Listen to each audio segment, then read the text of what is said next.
अस्सलाम वालेकुम एवरीवन, कैसे हैं सब? होप कि सब ठीक होंगे, खुश होंगे, मज़े कर रहे होंगे। अल्लाह सबको खुश आबाद रखे, आमीन तुम आमीन। मैं भी अल्लाह के फजल व करम से और आप सबकी दुआओं से एकदम ठीक हूँ। काफ़ी दिनों बाद आज मैं वीडियो अपलोड कर रही हूँ। कुछ दिनों से मेरी तबीयत ठीक नहीं थी और माहौल ही कुछ ऐसा था कि दिल कुछ करने को ही नहीं कर रहा था। और सबको पता है कि आजकल का माहौल क्या चल रहा है, जो दुनिया में हो रहा है, जो फ़लस्तीन में हो रहा है, तो उसके लिए दिल काफ़ी मायूस है। दिन रात बस इसी अपडेट को देख रही हूँ कि क्या हो रहा है वहाँ पर, उनके लिए दुआएं कर रही हूँ। बस किसी और चीज़ में दिल नहीं लग रहा था। तो ये वीडियो एक दिन की नहीं है, थोड़ा थोड़ा मैंने शूट किया था, तो उसको बस एडिट करने में और रिकॉर्ड करने में टाइम लग गया मुझे, क्योंकि दिल ही नहीं कर रहा था कि मैं कुछ करूं, अपने लिए ये कुछ काम करूं। तो बस आज जैसे तैसे सोचा कि आज अपलोड कर लेती हूँ। इसको एडिट करके जब तक ये मैं एडिट कर रही हूँ तो ये रात का टाइम है और कल दिन को इंशाल्लाह लोड हो जाएगा, अपलोड हो जाएगा। तो यहाँ मैं गई थी काम वाम करके ऊपर स्टोर में सोलर सिस्टम जो लगा हुआ है उनकी बैटरी चेंज करने, क्योंकि लाइट नहीं थी और गर्मी बिना पंखे के अभी तक इतनी मतलब सर्दी हुई नहीं है कि बिना पंखे के रहा जाए। तो बैटरी चेंज करने गई थी ऊपर और उसमें थोड़ा आसपास के नज़ारे आप लोगों को दिखाए और नीचे आई तो मूड हुआ चाय पीने का। ब्रेकफास्ट तो की हुई थी और ये मैं तो बस बस उसी अभी चाय दिन पी के रही थी। रात का टाइम है, मगरिब के बाद। यहाँ मैं रेडी होकर हस्बैंड के साथ जा रही थी डेंटिस्ट के पास अपने दांत की ट्रीटमेंट करवाने। करवाई तो थी काफ़ी दिनों पहले, लेकिन वो मैंने मुकम्मल नहीं करवाई थी। बीच में मुझे सुस्ती हो गई थी, हस्बैंड के पास भी टाइम नहीं था। तो आज फाइनली टाइम मिल गया तो सोचा जाऊं और चेक करा लूं, कहीं फीलिंग ख़त्म ना हो गई हो इतने दिनों बाद जो जा रही हूँ, क्योंकि रूट कनाल करवाई थी तो उसकी कैपिंग के लिए मुझे वापस जाना था, लेकिन बस वही चीज़ रह गई थी। तो बस यहाँ हम लोग जा रहे थे और यहाँ रास्ते में मुझे दिख गया यहाँ लोग इन लोगों ने कैंपिंग करवाई थी और नारा लगा रहे थे गज़ा के लिए।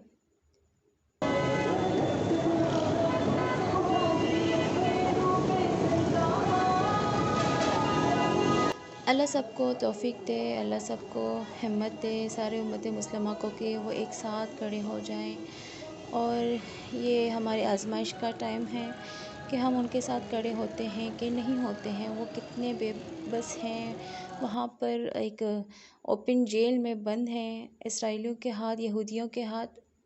तो अल्लाह उनके लिए खैर करे, अल्लाह उनके लिए कुछ करे। तो बस हम उनके लिए दुआ कर सकते हैं। छोटे छोटे बच्चे हैं तो मुझे बहुत अफ़सोस होता है कि हमारे हुक्मरान कुछ नहीं करते। ये खलीज के जो हैं और हमारे जो बाकी मुस्लिम कंट्रीज़ इतने सारे हैं, लेकिन यहूदियों के मुकाबले में चुप बैठे हैं। अल्लाह इनको हिदायत दे, तौफीक दे कि ये सारे मिलकर उठ खड़े हों और उनकी हेल्प करें, वरना वो तो शहदाओं में उनका शुमार होगा। वहाँ के गज़ा में जो खुशबू है, मिस्क की खुशबू सब फैली हुई है, क्योंकि वो तो शहीद हो रहे हैं। लेकिन क़यामत के दिन ये क्या जवाब देंगे अल्लाह ताला को? ये शायद भूल गए हैं कि ये मुसलमान हैं और ये अपने दीन को भूल गए हैं कि अल्लाह ने हिस्ट्री जो लिखी है वो तारीख़ अपने आप को दोहरा रही है। अल्लाह सबको तौफीक दे और जितनी हो सके इसराइली चीज़ों को बाइकआउट करें, इनके होटल्स, रेस्टोरेंट्स और जो भी जो प्रोडक्ट्स हैं इनके, एरियल, टैंक, कोला, जो भी हैं, इन सब को बाइकआउट करें। ताकि क्योंकि एक चीज़ आप लोगे तो समझ लो आप एक फ़लस्तीनी को शहीद कर रहे हो, क्योंकि ये इनका मुनाफा, उनके लिए ये हथियार ख़रीदते हैं वहाँ से। तो ये हम इतना तो कर सकते हैं इनके लिए। एनीवेज़, तो वहाँ से मैं फ़ारिग होकर यहाँ हस्बैंड मुझे लेकर आए थे रेस्टोरेंट।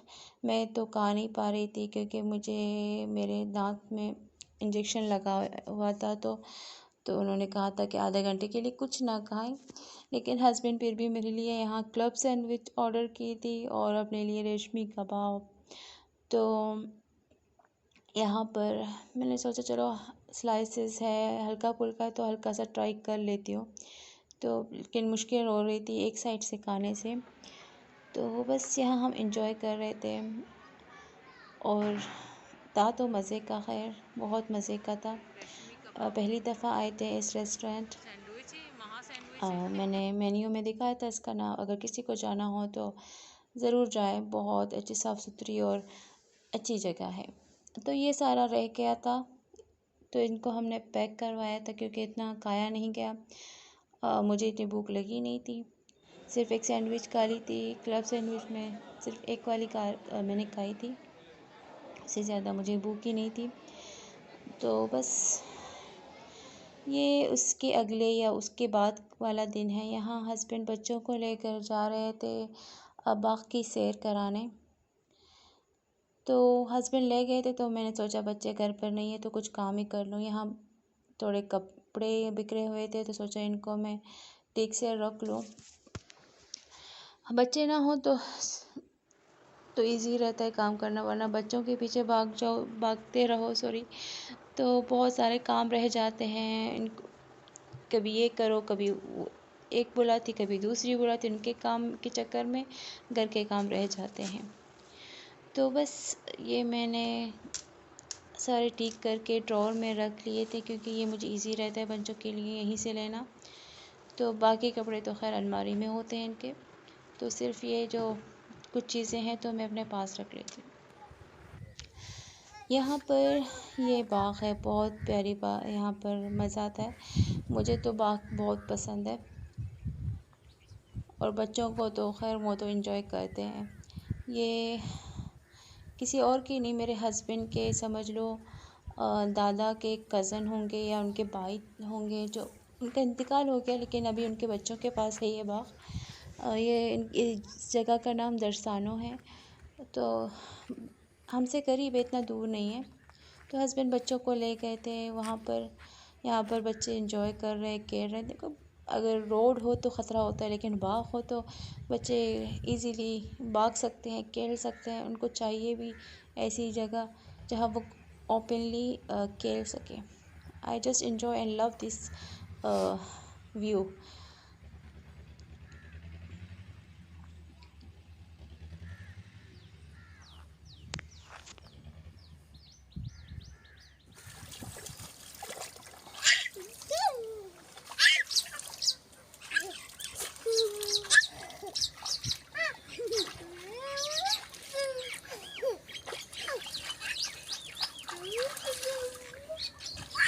दोनों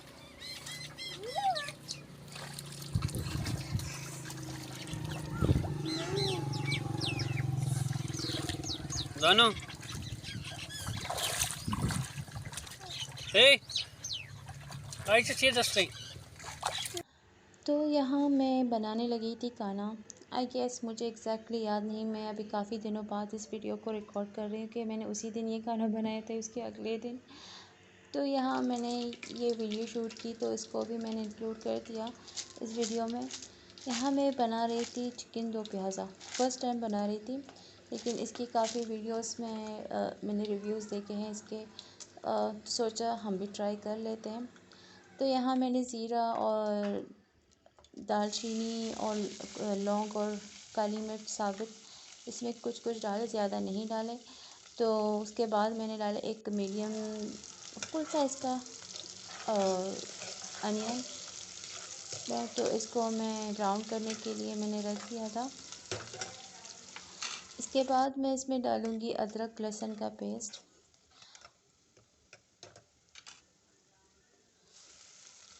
बहुत इजी है। मैं पहले समझती थी जब मैं खाना नहीं बनाती थी कि खाना बनाना इतना मुश्किल है, कैसे बनाते होंगे, लेकिन जब खुद बनाना मैंने स्टार्ट किया तो तब मुझे रियलाइज़ हुआ कि इतना मुश्किल नहीं है जितना हमें लगता है। लेकिन हाँ, कुछ होती हैं ट्रिकी रेसिपीज़ होती हैं, जैसे ख़ासकर बेकिंग। वो मैंने आज तक नहीं की, कभी अगर करूँगी तो आप लोगों के साथ ज़रूर शेयर करूँगी क्योंकि मेरी सिस्टर को बेकिंग पसंद है और मुझे ऐसे चटपटे खाने बनाना मुझे अच्छा लगता है। और यहाँ पर मैंने 3-4 मीडियम साइज़ के टमाटर लिए, तो मैंने पेस्ट बना लिया था।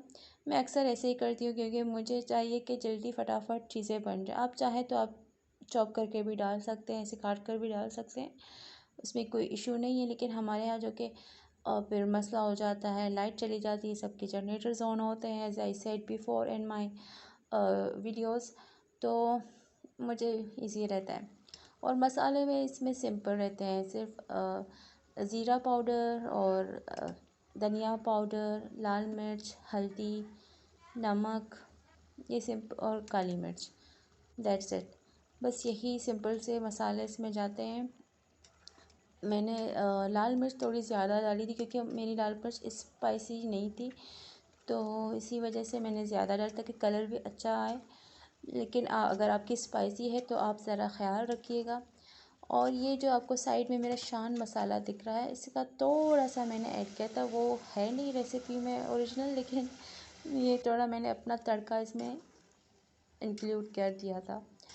और यहाँ पर मैंने इसमें 1 कप दही डाल दिया, लेकिन अच्छे से फेंट के मैंने डाल दिया क्योंकि अगर ना करो तो फिर उसमें थोड़े ऐसे लम्स रह जाते हैं, थोड़ा अजीब होता है, सालन स्मूथ नहीं होता।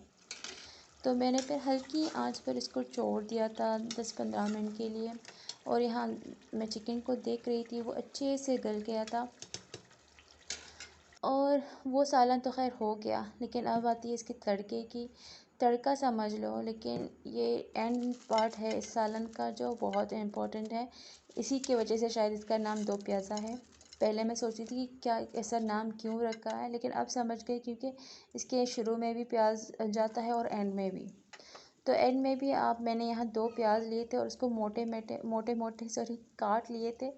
और यहाँ लाल मिर्च साबुत और साथ में साबुत धनिया थोड़ा सा मैंने लिया था। आप चाहे तो इसकी क्वांटिटी बढ़ा भी सकते हैं। थोड़ा सा मैंने फ्राई किया था 1-2 मिनट के लिए हल्की आंच पर, और इसको मैंने डाल दिया था सालन में। और अब मैं इसको थोड़ा सा मिक्स करके 1-2 मिनट के लिए दम पे छोड़ दूँगी। That's it. और ये खाना हो जाता है रेडी। और कसम से इतना यमी कि आपकी सोच से भी ज़्यादा और मेरी सोच से भी ज़्यादा था। स्पाइसी बिल्कुल भी नहीं था, लेकिन ज़रूरी नहीं कि हर खाना स्पाइसी हो तभी मज़ा आए। कुछ खानों का टेस्ट ही ऐसा होता है कि लाजवाब होता है, कसम से लाजवाब होता है।